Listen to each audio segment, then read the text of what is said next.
I want to talk to you today about the largest heist in human history. It's happening right now. It's happening in your industry.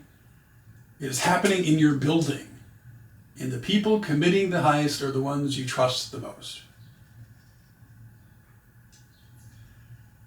According to Gallup's landmark State of the Global Workforce report, employee disengagement costs the global economy $8.9 trillion every single year. That's not a soft number. It's not an estimate from a consultant trying to sell you a workshop. It's a hard, cold calculation of the economic value that is being vaporized every single day because the vast majority of our workforce is showing up to work without really showing up at all. I call these employees corporate zombies. They are the people who've stopped thinking, stopped caring, and are doing the absolute minimum required to survive. But here's the uncomfortable truth. People are not born zombies. They don't arrive the first day as zombies. They are made into zombies. And the people making them are the leaders sitting in this room. W. Edwards Deming, the father of modern quality management, gave us a formulation that every leader needs to memorize. 94% of all organizational failures are failures of the system, not the individual. Read that again. 94%. If Deming is right, then the overwhelming majority of the performance problems, missed deadlines, and disengaged employees that you spend your career managing are not people problems. They're system problems wearing people's faces. The manager who blames the individual is not wrong about the symptom. They're catastrophically wrong about the cause. The bad system doesn't beat the good person once. It beats them until they stop being the kind of person who tries. This is the zombie creation sequence. It's not built by malicious intent. It's built by the accumulated weight of misdiagnosis, each one small enough to seem reasonable, together large enough to hollow out an organization. How does a system beat a good person? It usually starts with what I call the incentive trap. In 1975, Stephen Kerr published a seminal paper titled The Folly of Rewarding A While Hoping for B. It's the most accurate description of the corporate compensation ever written. We hope for teamwork, but we reward individual heroics. We hope for long-term growth, but we reward quarterly earnings.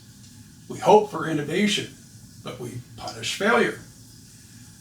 I worked with a company that was attempting a massive, technically complex migration of a decades-old mainframe application. The technical challenge was formidable, but the real problem was human. The engineers were exhausted. They were working weekends, they were burning out, and management's response was to offer a bonus to anyone who stayed until the project was finished. They didn't fix the broken delivery practices. They didn't remove the bureaucratic approvals that were slowing the work down. They just offered hazard pay. They were paying their people to endure a bad system rather than fixing the system itself. And then there is this ultimate cost, the cost of the zealot you drove away. I was once fired from a large financial institution for suggesting that a manual, repetitive data process could be automated. Consider the full financial picture of that decision. The organization continued to pay a senior salary for work that required no senior experience. They lost the productivity gains that the automation would have delivered, and they sent a signal to every remaining employee that initiative is dangerous. The cost of that single reflexive act of organizational self-protection was incalculable. So how do we stop the heist? How do we recover our share of the $8.9 trillion? We have to start treating engagement as an HR initiative and start treating it as an operational strategy. Gallup's data is unambiguous. Companies with highly engaged workforces are 23% more profitable. They have 18% higher productivity. They have 43% lower turnover. So what if we ran that what-if calculation? If I told you I had a piece of software that could increase your profitability by 23%, you'd buy it today. But because the solution requires changing how you lead, you hesitate. You have to change the system. You have to align your incentives with the behaviors you actually want. You have to start rewarding the heroes who fight the fires and start rewarding the gardeners who prevent them. The $8.9 trillion heist is not an inevitability. It's a choice.